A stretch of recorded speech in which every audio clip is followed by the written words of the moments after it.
Good evening. So, today, meron ako naging guest and meron siyang naging katanungan na sinagot ng ating card. Hindi ko na siya papangalanan para sa privacy din and sa possible na maging sagot ng card natin sa tanong niya. So, gagawin ko na lang siguro, papangalanan natin si guest ng A and yung involved na person is si B. Okay, so papakita ko sa inyo kung ano yung lumabas na card and sabay-sabay nating basahin. So, ito yung mga lumabas na card, regarding sa tanong ni A tungkol kay B. So, ikikwento ko muna sa inyo kung ano yung tanong ni A kay B. So, ang tanong ni A is, may insecurity ba si B kay A?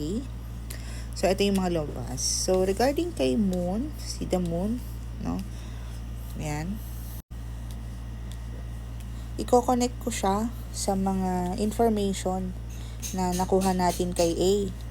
So, based sa mga kwento ni A, merong mga past issues na nangyari sa kanya and kay B, between A and B, May mga kasalanan na masasabi natin or pagkakamali na nagawa si B kay A. And ang sabi dito, regarding sa tanong ni A, ay hindi lang tungkol sa pagkakamali yung nagiging insecurity ni B kay A, kundi takot din at guilt ang nagbibigay ng reason sa insecurity kay B. Pwedeng hindi lang siya takot na hindi na bumalik yung tiwala sa kanya ni A, kung hindi posibilidad na maisiwalat or mai-expose pa ni A yung totoong pagkatao ni B. So nakikita natin dito na may possible na malaki or meron connection, maging maganda naman yung connection nila noon. Siguro nasira lang talaga dahil nga sa mga pagkakamaling nagawa ni BKA, kaya siguro nagkaroon ng ganitong problema at bakit ganito yung pinakita ni card. So, ang next card natin is si Eight of Cups, So, pinapakita dito na may possibility na nagtatry si B mag-build or mag-rebuild ng connection ulit kay A. So, sabi nga natin kanina, may maganda namang connection sila at first. Hindi naman natin maitatago yan. Maganda yung connection nila, pagsasama nila before.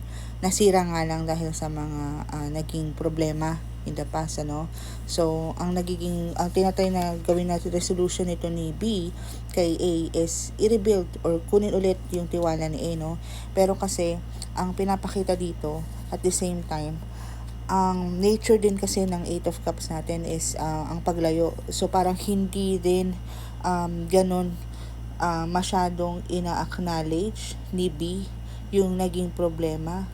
So, possible na hindi niya hinaharap ng maayos yung naging problema. So, possible na hindi na lang niya minimension or hindi siya nag-sorry sa mga nagawa niya. Pero ang nag-jump into rebuilding connection na lang siya agad kay A without saying sorries or anything. And doon siya nag-fail. Doon nagkakaroon ng problema na hindi niya nakukuha yung gusto niyang mangyari, na magkaroon ulit ng trust sa kanya si A, dahil nga unang-una hindi niya nire-resolve muna, hindi niya ginawang resolve muna yung naging problema nila, and nag-jump lang siya into rebuilding or getting the trust of A again. And pinapakita din dito ng card na hindi ganun ka full-hearted yung pagre-rebuild ng connection ni B kay A.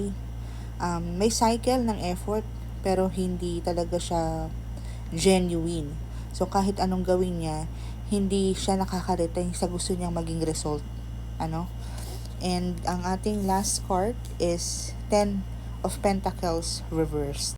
So pinapakita dito na ang pinakamalalim na insecurity ni B ay hindi lang tungkol sa naging issue nila ni A, kundi yung sense of belonging and stability niya mismo.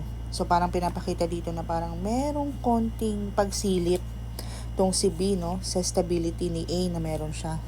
It's either sa life or financial niya, no.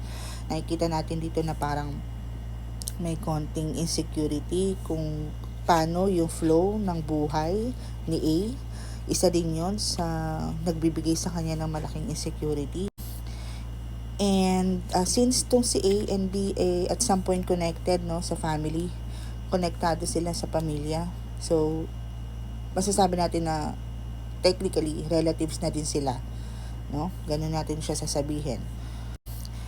Nafi-feel dito, pinapakita ng card, nafi-feel ng ating involved person or si B na parang hindi siya ganun ka truly accepted ng pamilya, or parang yung foundation ng relasyon niya sa pamilya ni A ay hindi ganun katibay kapag titignan mo yung connection ni A sa family nila, no? I don't know if medyo magulo, pero again, nasa isang pamilya sila, hindi ganun ka-accepted or hindi ganun kaganda yung foundation ni B sa pamilya kung ikukumpara natin yung foundation at relasyon ni A sa pamilya nila.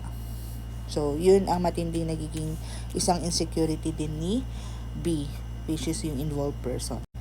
So, ang magiging advice ko dito kay E, kung gusto niya mawala yung insecurity niya, kailangan niyang tanggapin ng buo, no? Kailangan niya magkaroon ng accountability at hindi lang gumawa ng effort dahil gusto lang niya bumalik yung dynamics, gusto lang niya bumalik sa dati, like parang in one snap gusto niya bumalik. So siyempre kailangan niya tanggapin yung mga consequences ng mga nagawa niya kay A, diba? Siyempre hindi naman pwedeng let's just forget about it and start over, diba? So kailangan din niyang mag-step up na ipakita na may account, gusto niyang ma-resolve at hinaharap niya na yung problemang ginawa niya noon pa. And para naman sa aking guest, maganda din na tanungin mo yung sarili mo kung may willingness ka bang pagbigyan ng chance si B na ayusin ang lahat, ano. At kung oo, then do the right thing. Let B know na willing ka namang unawain at intindihin ang lahat at maging okay kayo. So, yun lamang for tonight. Thank you so much. So, yun lamang po ang reading natin para sa araw na ito. And thank you so much po sa kauna-unahang guest ko na nagpabasa, nagtiwala sa aming dalawa ng aking deck. So, ulitin po. At sa mga gustong magpabasa, mag-DM lamang po kayo.